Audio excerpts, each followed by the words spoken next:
Subscribe now. EU Debates.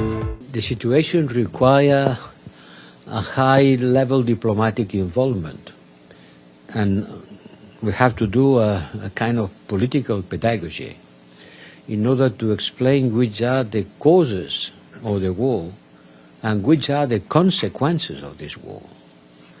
People agree on rejecting the causes, and nobody is supporting an aggression, or almost nobody is supporting an aggression like the one that Russia has perpetrated against Ukraine.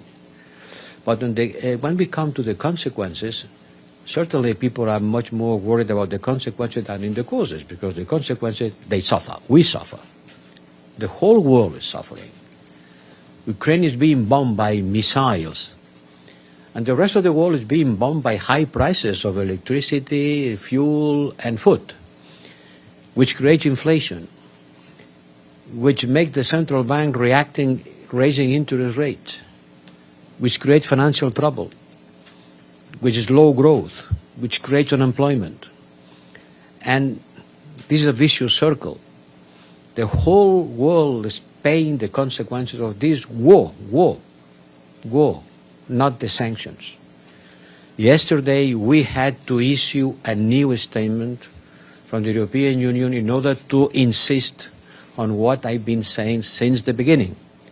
Our sanctions doesn't target food or fertilizers.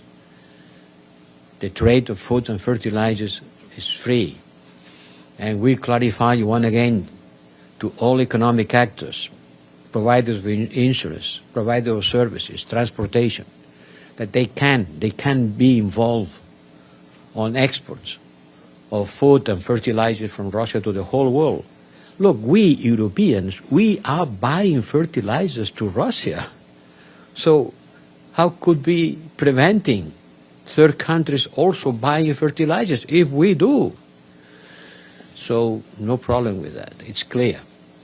It's not the sanctions, it's the war itself. And we have to engage in a battle of narrative, which is not going to be won overnight, will require a stubborn, continuous, and clever reach out to our colleagues and partners around the world.